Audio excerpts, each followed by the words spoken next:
ડીસામાં રબારી સમાજના 500 દીકરાઓ રહી શકે તેવું સુવિધાસભર કુમાર છાત્રાલય સમાજને અર્પણ. રબારી સમાજના દાનવીર રત્ન અને ધારાસભ્ય માવજીભાઈ દેસાઈ દ્વારા તેઓના માતૃશ્રીના નામે કુમાર છાત્રાલય ઊભું કરાયું.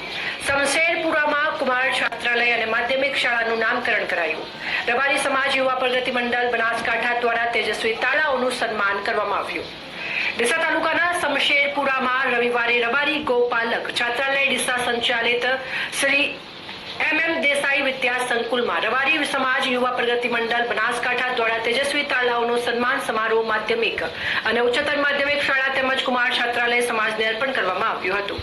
ડીસાના શમશેરપુરા સ્થિત MM દેસાઈ વિદ્યા સંકુલના ભૂમિદાતા અને ધાનેરાના ધારાસભ્ય માવજીભાઈ દેસાઈના માતૃશ્રીના નામે આકાર પામેલ શ્રીમતી રૂખીબેન મગનભાઈ દેસાઈ કુમાર છાત્રાલય અને ડીસા તાલુકા સંઘના પૂર્વ ચેરમેન અને બિલ્ડર દશરથભાઈ કે દેસાઈ DK દામાના માતૃશ્રીના નામે આકાર પામેલ શ્રીમતી અગરબેન કાળુભાઈ ખટાણા માધ્યમિક અને ઉચ્ચતર માધ્યમિક શાળાનું લોકાર્પણ તેમજ રબારી સમાજ યુવા પ્રગતિ મંડળ બનાસકાંઠા દ્વારા આયોજિત તેજસ્વી તાળાઓનો સન્માન સમારોહ રબારી પૂર્વ ધારાસભ્ય અને ડીસા APMCના ચેરમેન ગોવાભાઈ રબારી, ધાનેરા ધારાસભ્ય માવજીભાઈ દેસાઈ, રબારી ગોપાલક છાત્રાલયના પ્રમુખ વેવાભાઈ દેસાઈ અને માધ્યમિક શાળાના દાતા દશરથભાઈ દેસાઈ દામા સહિત આગેવાનો, યુવાનો અને વિદ્યાર્થી ભાઈઓ બહેનોની વિશેષ ઉપસ્થિતિમાં કરવામાં આવ્યું હતું.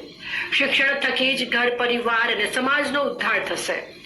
આજના યુગમાં આધુનિક વ્યવસાય માટે શિક્ષણ જ મહત્વનો પુરવાર થશે. ધંધા માટે પણ શિક્ષણ જરૂરી છે, જેથી આપણા બાળકોને શિક્ષણમાં ક્યાંય કચાશ ન રહે તો શિક્ષણ થકી જ ઘર, પરિવાર અને સમાજનો ઉદ્ધાર થશે તેમ રબારી સમાજના દાનવીર રત્ન અને ધાનેરા ધારાસભ્ય માવજીભાઈ દેસાઈએ જણાવ્યું હતું. અહેવાલ કમલેશ સિંહ